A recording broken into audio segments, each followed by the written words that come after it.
Versus YCP రాజకీయ ఉద్రిక్తతకు దారితీసింది. Twitter పోస్టుల వివాదంతో ఇరు వర్గాల శ్రేణులు ఘర్షణకు దిగారు.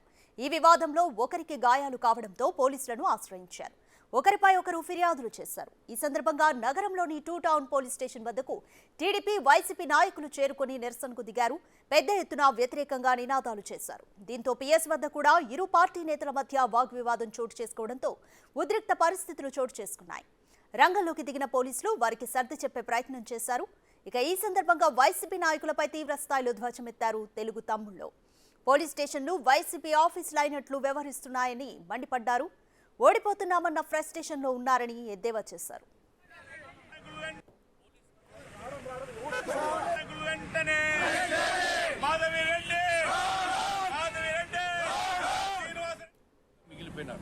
ఇది ఈ రాష్ట్రంలో ఏం జరుగుతుందంటే వైకాపా పోలీస్ స్టేషన్లు ఇంకా కూడా వైసీపీ ఆధీనంలో ఉన్నాయి. ఎన్నికలు వస్తున్నాయి. 10-15 రోజుల్లో షెడ్యూల్ వస్తూ ఉంది.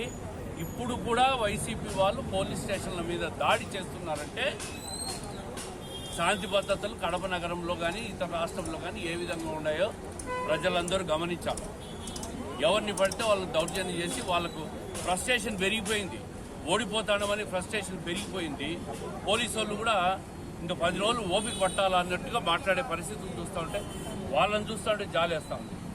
రేపు ప్రభుత్వం మారిపోయినాక అధికారం కోల్పోయిన తర్వాత వాళ్ళ పరిస్థితి ఏందో మాకే జాలేస్తుంది. వాళ్ళని చూస్తూ ఉంటే ఏమైపోతారో అని. ఇది ఈరోజు రాష్ట్రంలో కానీ కడప నగరంలో జరుగుతున్న పరిస్థితి.